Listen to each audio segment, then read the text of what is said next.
Today's show is sponsored by SCHIIT Audio. SCHIIT Audio designs and builds audio components made in the USA. Based in Valencia, California, their wide line of amps, DACs, and audio accessories fit any budget, starting at $49. For a full rundown of all their products, visit SCHIITdotCOM or stop by their retail store in Old Town Newhall, just north of Los Angeles. That's SCHIIT.com.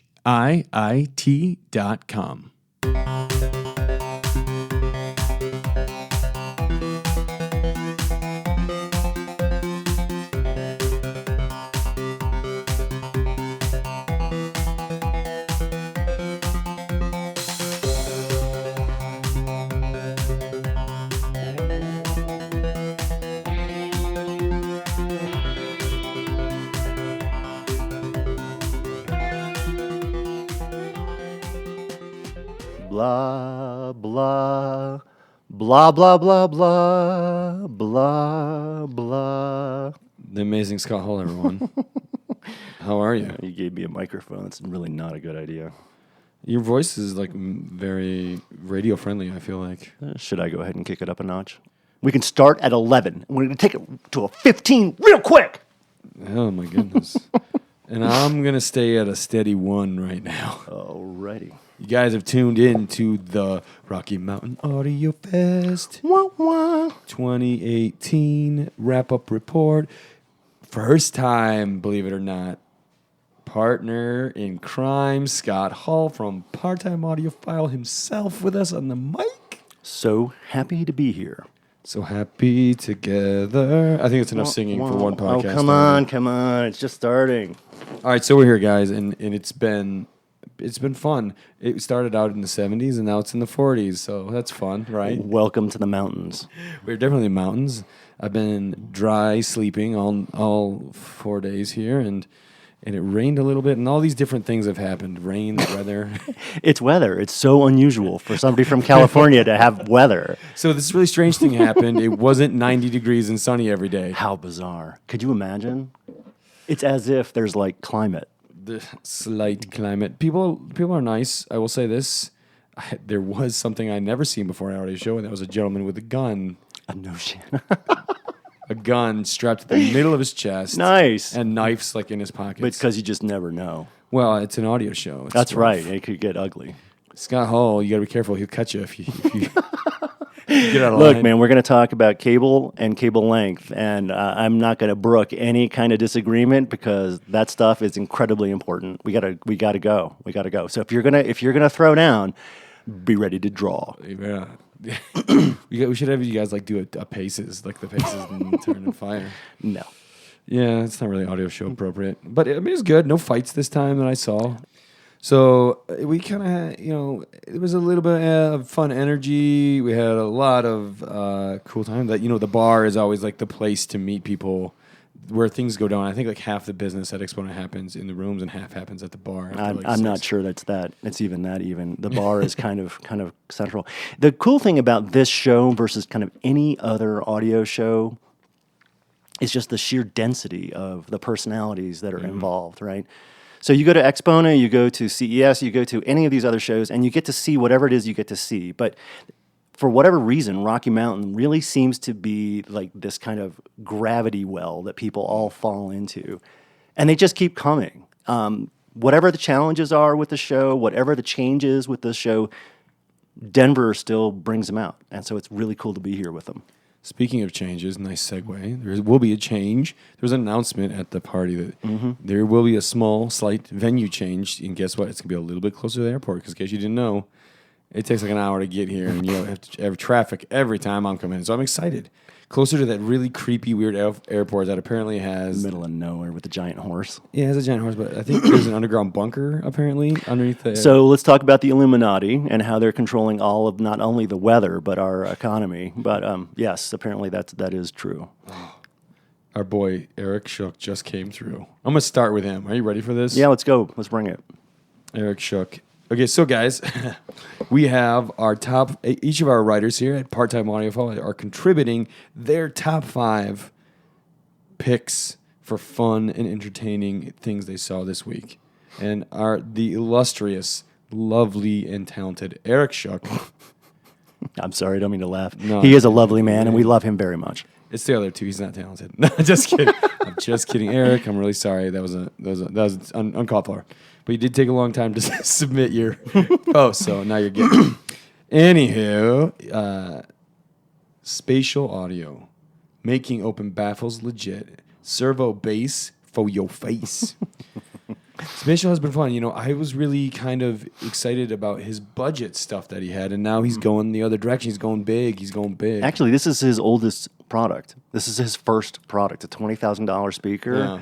It's got, servo. It's got, amplified or with a passive top. It's seamless. It's big. It was the thing I think that he did to try and kind of give legitimacy to the other stuff. But he brought it back out because he's never shown it. Well, it's a $20,000 speaker. It sounded great. Eric, it's one of Eric's. He listed it here as number 1, so that's kind of awesome. Rock and roll. It was a good. It was a good room. It's a good room. And then I'll get to mine others later. But MSB, faster than light speed transients, the way it's supposed to be. Yeah, I missed this one, but MSB has been doing whatever magic mojo stuff that they've been doing for years, and they're fan favorites. Any idea what MSB stands for?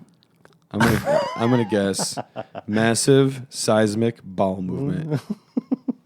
I have no idea, but I hear they're very, very popular. Next one is also a 3-letter acronym. Did I tell you how much I love 3-letter acronyms? TLAs? Yeah. I don't like them at all. But I love these guys. ESD Acoustics. First horn to ever image. And then be the best center image of the show. I think that's generous. I think that room was just bananas. When you go into a demo room, sometimes the light's kind of low. It's a little intimate. You're feeling like you're stepping into some kind of salon. There's going to be somebody with their shirt unbuttoned a little too far. It's going to be dark. It's going to be a little creepy. But this room, you walk in and it's like carnival. I mean, yeah. the stuff that was jammed into the wall, into the corners, these I could walk into the horns. They were that big. They were enormous. There's no reason why this room sounded good, but it totally did. I'll take 2. I'm literally looking at a text chat here that's coming across. Eric just texted, top 5 worst. Lee Scoggins, top 5. Look, there's no rhyme or reason. We have varieties of opinion, which is probably why we don't have just 5 Eric Schooks. That's right. The world it'd just fall in on itself, really, if I think that happened. He's got Vimberg, the best new bargain in hi-fi.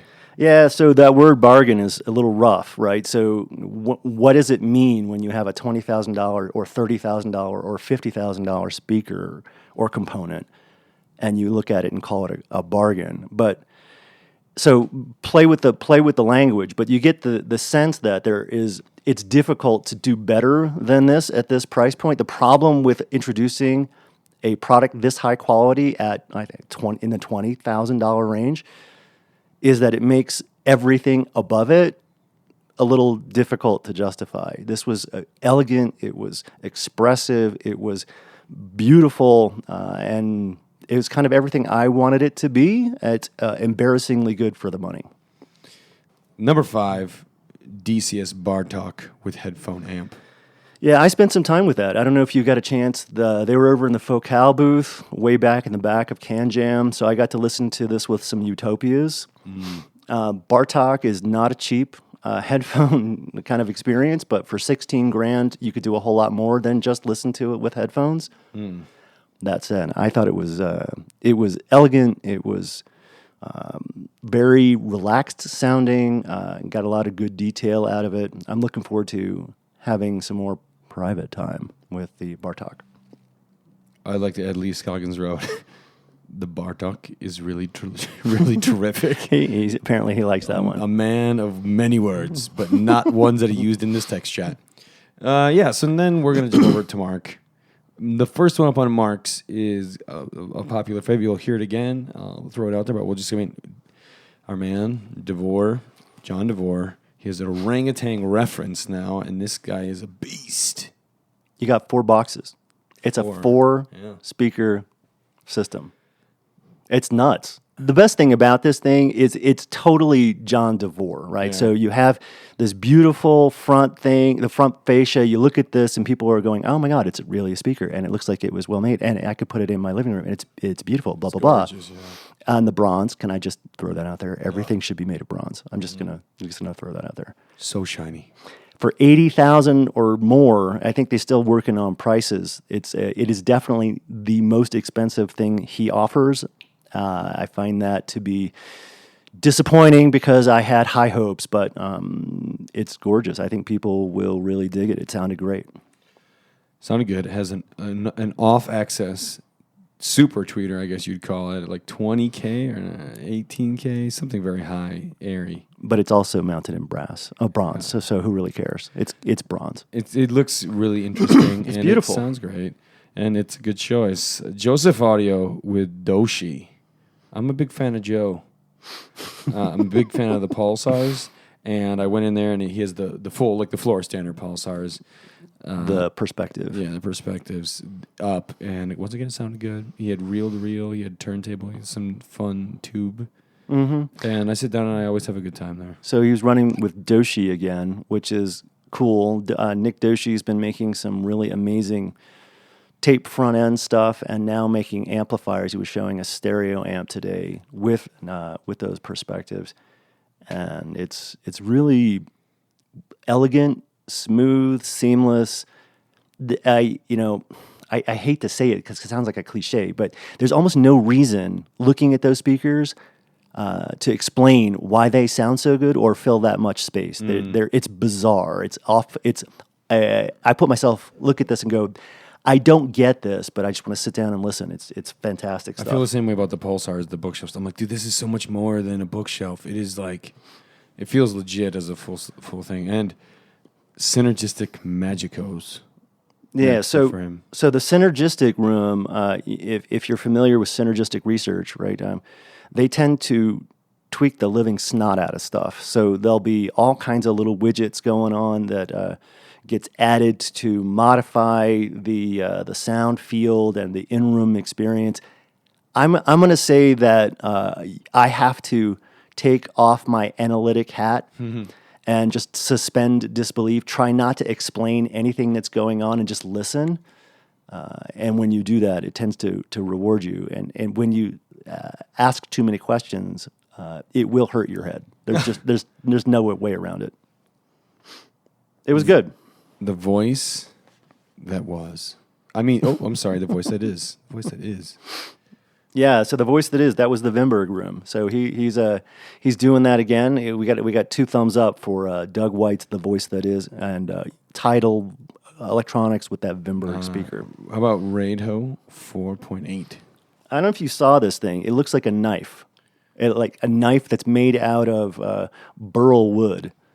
It's really, really skinny in the back. Hey yo! It looks like it could hurt somebody. Sorry. And it's gorgeous sounding.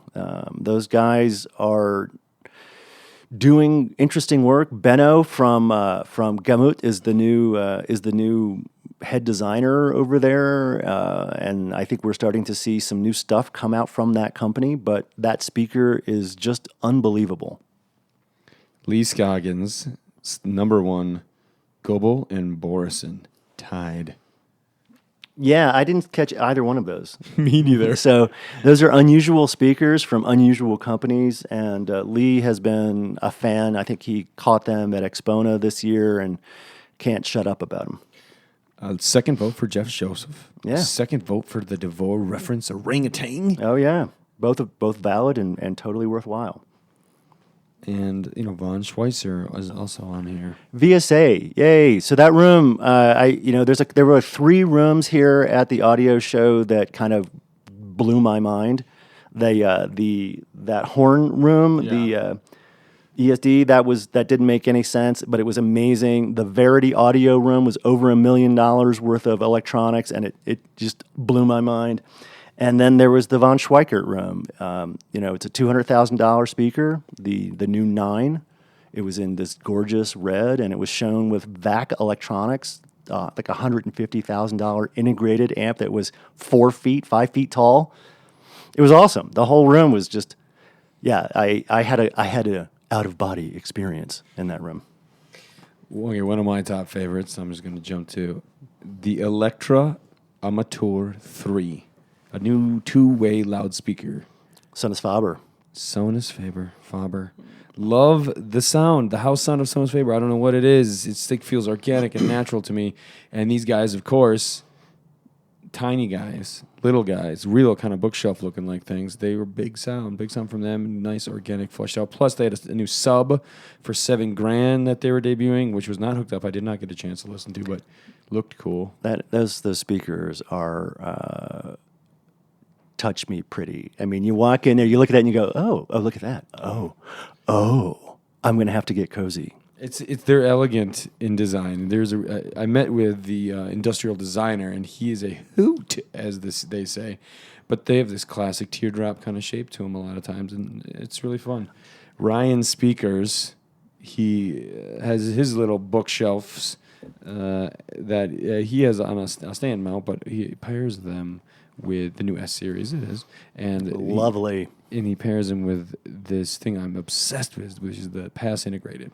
Last time he had like the big dog, I believe it's 120 or 150 watts, but he had the 60 this time. Yeah, it's a nice amp. It's a little bit cheaper, and I asked him, what's the difference between two? He says, you know what, I think the 60 is a little sweeter. I think it is. Actually, I think it's a lot sweeter. Sweeter and cheaper. Go buy it. There's also a kind of a surprise twist with Wired for Sound. He does a lot of amps, he does a lot of DACs. What has he got now? He's got speakers. What the hell? Yeah. Where did that come from? I walk in that room, I'm sitting there going, I think I'm in the wrong place. And EJ's looking at me going, what? Well, he didn't shy away. They're $9,000. No, they're not cheap, but they sounded great. I mean, I was in that room. I had no expectations whatsoever, and he annihilated me. So it was fun. They had that high-end polish that I like. And I'm like, oh, that's what I like to hear. I can't really describe it other than, ooh, it sounds... It's touch me pretty. Yeah, it's pretty good. Ineos did a DAC comparison in the Well Pleased AV room, and I thought it was kind of unique because they compared their old music server to their brand new flagship music server, AB for You, and the new one was better, but it kind of showcased this how intricate and subtle the difference is between digital as it goes up in price and quality. It was just a little more silky, a little more smooth, just a hint more natural. But both were good, both were great.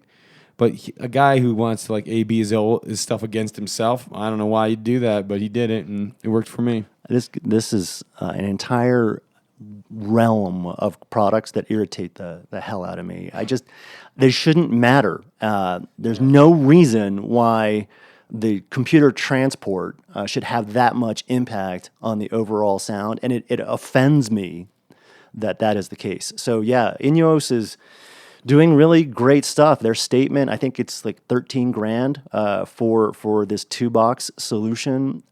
It's like a computer server on steroids. It's like the Arnold Schwarzenegger of computer audio. I don't really understand all the little black magic bits that are going on in there, but I want one. I want one pretty bad. That room, actually, that it was in with the QLN speakers and the Lindenberg amplifier and the Aqua DAC, that whole system was one of the first ones I caught when I came to the show, the first one I walked in on Friday.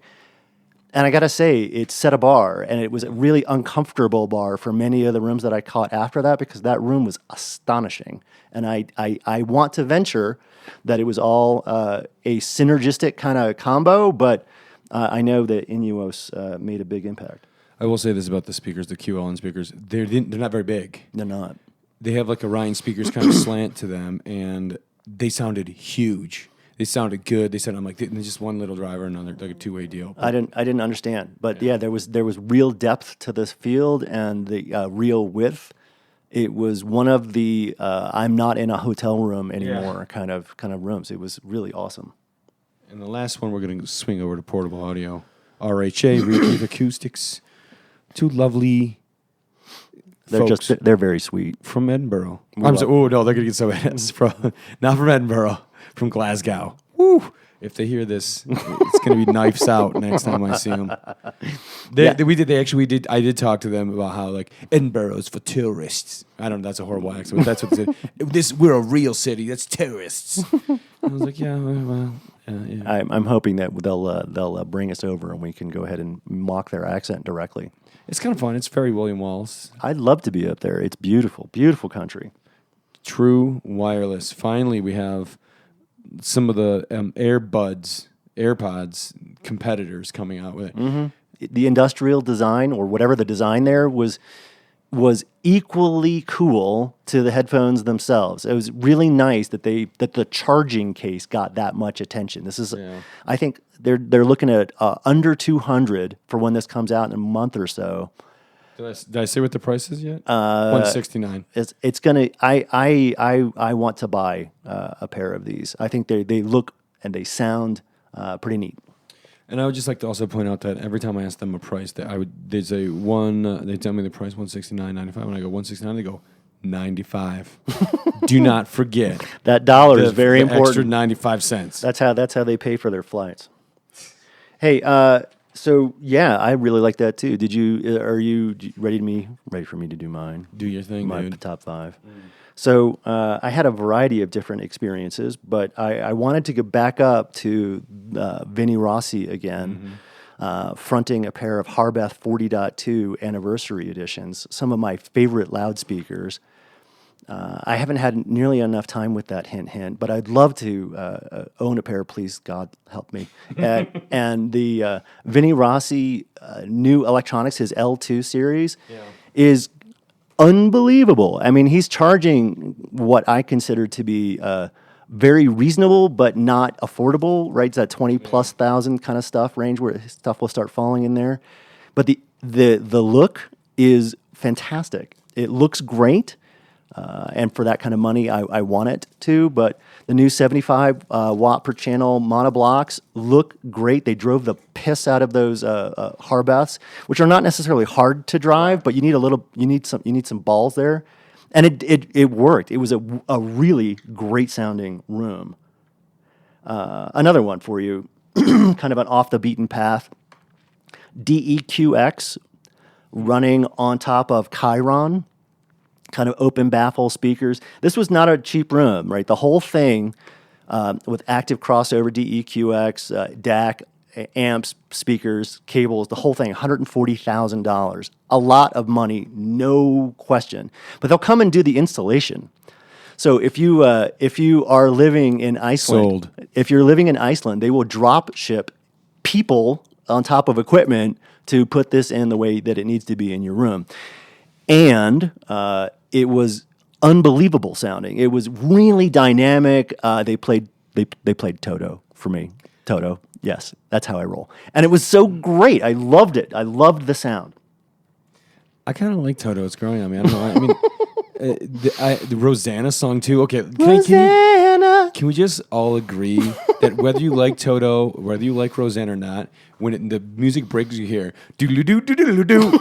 That part's amazing. It was great. And I've not heard a whole lot of Toto at audio shows, so it took some serious guts to be able to pull that off, and it was fun. It was really fun. Another one, I want to go back to one of my favorites. I had this experience again in the VAC Von Schweikert Audio Esoteric Room. I was sitting there dead center and had this experience where I couldn't hear anything. No equipment. There was no like visible thing. I was somewhere else. It was uncomfortable and weird. Had little butterflies in my chest. But it was one of the best sounds I've heard. Period. Not just at an audio show. It was incredible. So I needed to call that out. That combination that they've got going on, speaker and amplifier, really astonishing. Another one, Soundsmith. Soundsmith, Peter Lederman, has been a friend for many, many years, and I've never really understood how it is that he gets the sound that he gets at an audio show. It's just two little monitor speakers, which usually would be a great pairing for a crappy sized audio room. But he's got the control from the cartridge all the way through the analog chain down to the amplifiers, and because he's just that smart, he's able to design all of that equipment. And the dynamics, the purity, the clarity, the intimacy is otherworldly. If you are into vinyl and you're not going to spend $500,000 on your audio rig just for the analog side, I can't recommend enough going and talking to Peter. I have no idea if this would fit all comers, but I have great experiences at audio shows with Peter Lederman. Inuos with the QLN speaker and Well Pleased AV. The Verity Audio Room, the $1 million system, was fun. It was fun. It was enormous sounding. So that's probably a good way to end it, right? It's just incredibly huge sound. Very intimate, though. You were right there in the performance. I've never seen this level of equipment coming from Verity Audio. So it was a treat. I'm glad they brought it out. Yeah, you have a choice: that system or the absolute top of the line from MBL. From MBL, you know what? So MBL's different, right? So the thing about, if I imagine that I have money enough to buy a house that would accommodate an absurd room that I would want people in, like human beings, as opposed to cardboard cutouts that are usually in my audio room. That's how I feel like I'm not alone, right? So. Just be honest. Is there a cardboard cutout of me that you took from some show, just waving? Oh, it's totally. It's got that little. It's got that rotating arm back and forth going like a Christmas Santa, like a neon Christmas Santa. Yeah. Hi, Scott. Hi, Scott. Hi, Scott. It has a voice bubble attached to it. It says, "Scott, we love you." Yeah, that's it.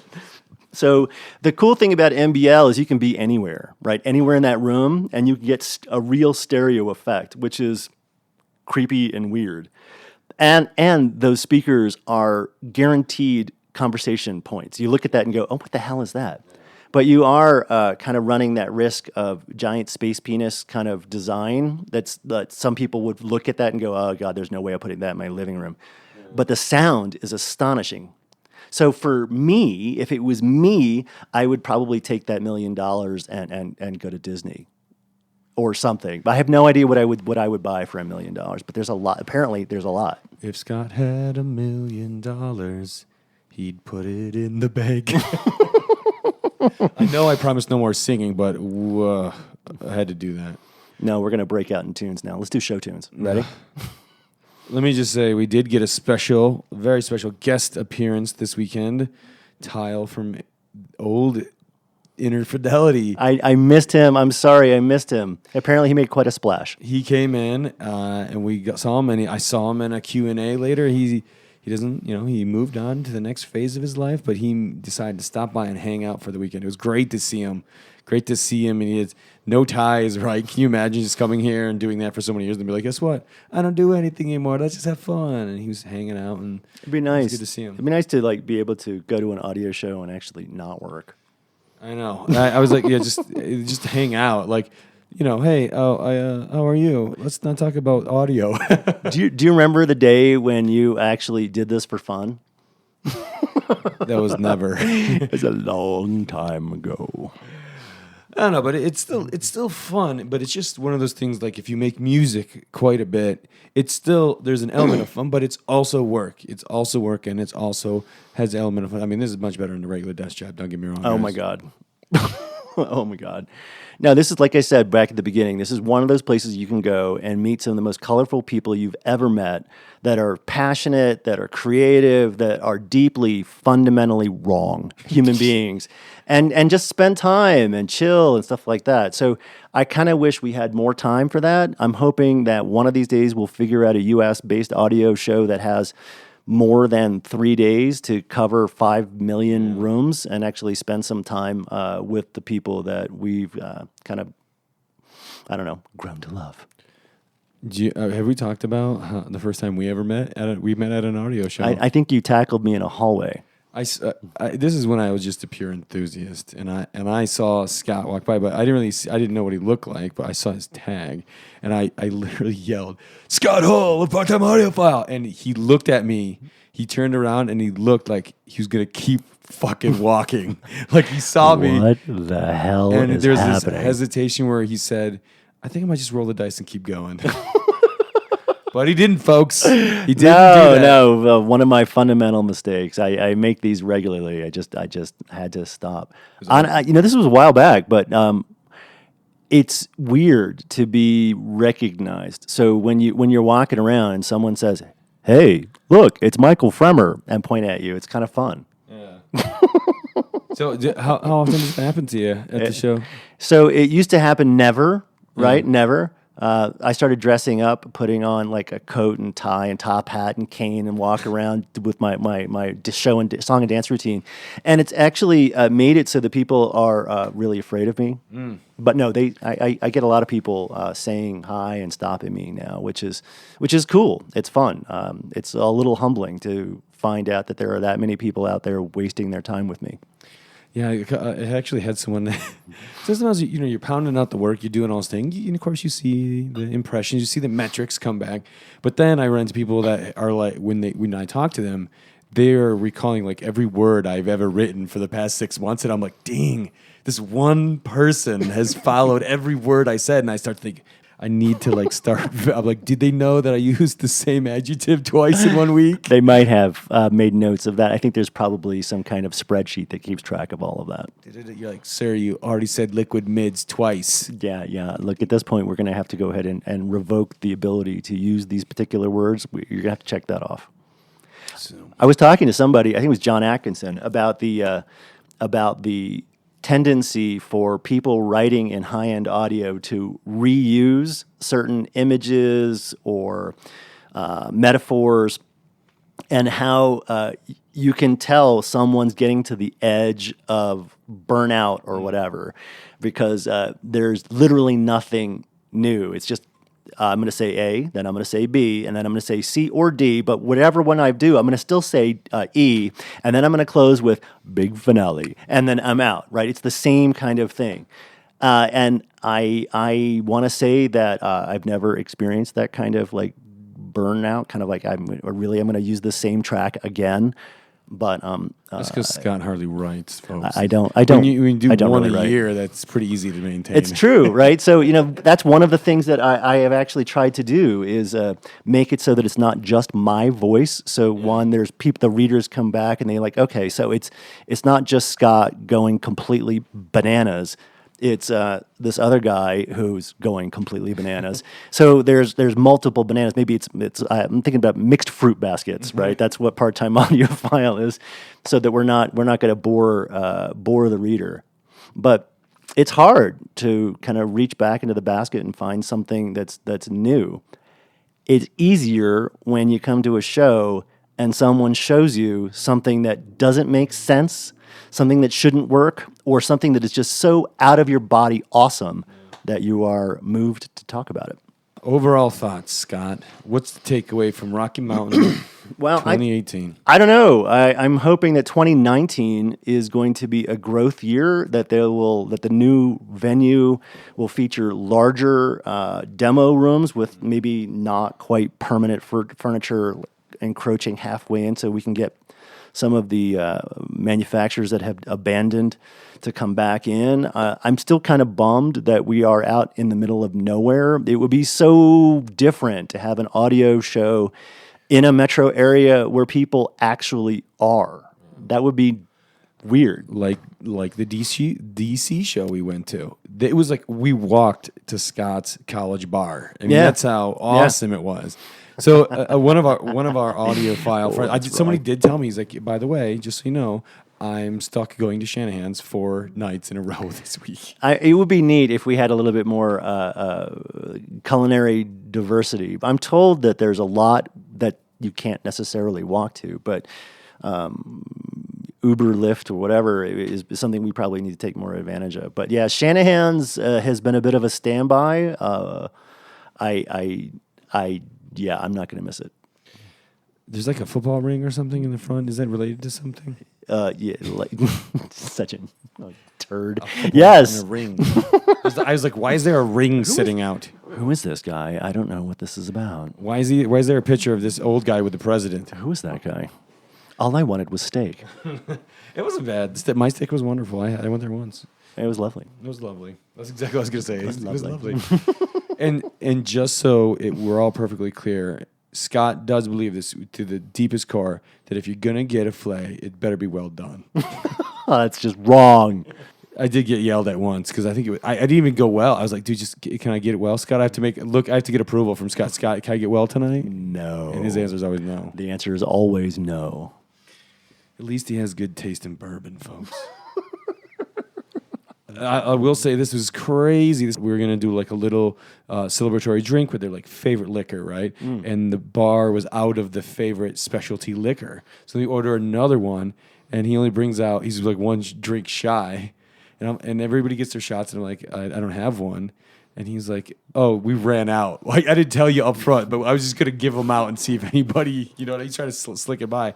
And I was like, he's like, you can have whatever you want. And I said, well, I like the Macallan, 18. It's $300 a bottle or whatever. It's probably like $300 a glass there. And I was just joking. He's like, you got it, bud. And he didn't call me bud, but it felt like he was looking at me like that. We love you, Brian. And so, free Macallan 18, folks. I checked the receipt. I was like, dude, this is not just like finding a 20 on the ground. It was awesome. He's so smooth. If you guys, I don't know if you're bourbon drinkers, but go ahead and skip the 12. Yeah, It's no bath point. water. There's no. You go to the 18, the sherry cask. That's right. You got to go right up to the top of the chain, though. I think we can probably do better. Well, you can do even though it's overpriced. I'll be the first person to say that it's overpriced. The Van Winkle, the Pappy Van Winkle 23 is buttery. If it's an older vintage. Oh my God! But you can go ahead and skip the bejesus out of those younger years too, because we had it. Yeah. 1 year at a bar, and it was only but it was only like 15 or 20 a drink. But what's your favorite rye?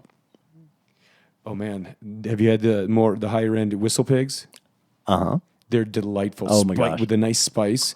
So great. Whistle Pig is one of my favorites. So, overall, thanks for asking, Scott. Overall, I did have a great show. The thing I like about Rocky Mountain is that there's a crap ton of product releases. There's enough going on here where you don't have to really stretch for any type of news items. They just kind of fall in your lap. There's great sounding stuff.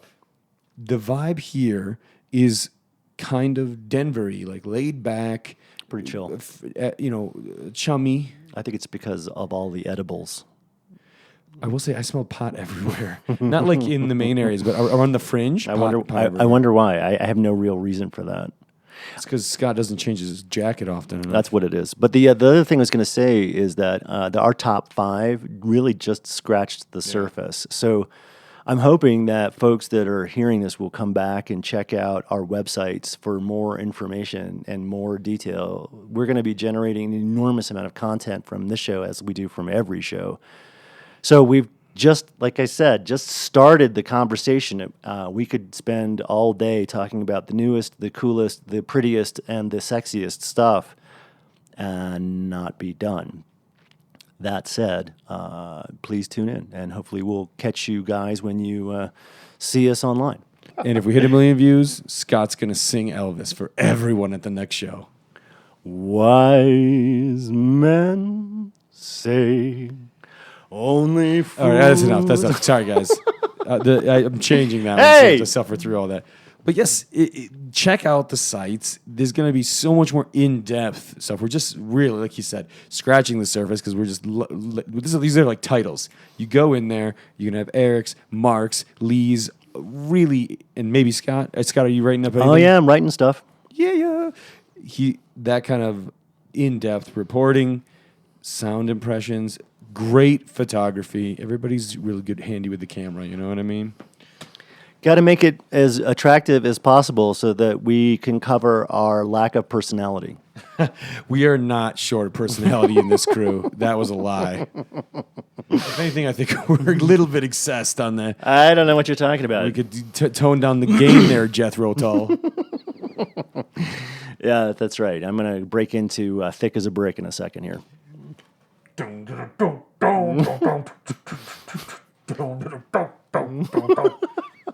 the shuffling madness of the locomotive breath.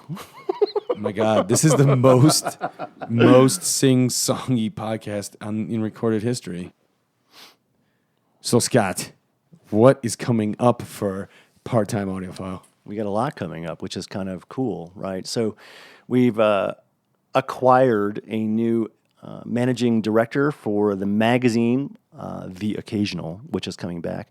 As you know, Rafe left after an extremely awesome and successful stint with Part-Time Audiophile. He got moved up to the big leagues so that he's now running 2 websites for Stereophile, which is just awesome. We're really happy and proud. But the guy who was going to come in after to fill the gap for that Rafe left open, John Stankiewicz, he died this past summer, and it was totally shocking, and it was awful, and we were really, really sad. He was a great guy, and he was really awesome to work with. And he carried so much weight in the audio show work that we did. So we really mourned his loss. We managed to find a new managing editor. As I said, his name is Mark Phillips. He's the Vinyl Anachronist. He used to work for Colleen Cardis. That company, that import company, actually shut down very recently. So Mark was kind of at loose ends. We were very lucky that he was able to kind of step up. He's got some deep experience in high-end audio for both sides of the fence as a reviewer and as a manufacturer's rep. He worked for Tone Audio for a while, so he would be a natural fit to kind of head up our efforts with the Occasional magazine. That is relaunching this fall, or actually towards the year end. We're going to be doing a buyer's guide, so that should be really fun, our first ever buyer's guide. And then we'll be going back to the Occasional magazine starting in Q1, and that will be a really interesting blend of aspirational life, if you will, for audiophiles, including things that audiophiles love and do and play with above and beyond gear, but including gear too. The newsletter is going really well. We still kick that out. People that are interested in getting kind of sideways content, stuff that's special, that's unique, can sign up for the newsletter. And we also have something really awesome coming up. We're kind of rolling it out right now. It's the Occasional Podcast with Brian Hunter. You're actually listening to it right now, in case you weren't sure. But yeah, so that first season was so cool and revolutionary. People really responded really well to it. So season 2 is going to be kicking it up even higher and louder and more fancy pants, which is great. We're the most interesting and best reviewed podcast currently in the business right now, which is gratifying and a true testament to Brian's skill and dedication. We're really happy to have this keep going. And I just came up with a new name, Season 2, Revenge of the Fancy Pants. That's right. So that's kind of what we've got in the store for the next few months. We're real excited. 2019, we're going to hit that strong, and I can't be prouder of the team and what we've been able to do over the last 2 years. So maybe we'll just dedicate the whole year to John and his memory and see where we can take things. Till next time, folks. Thanks for tuning in. Be well.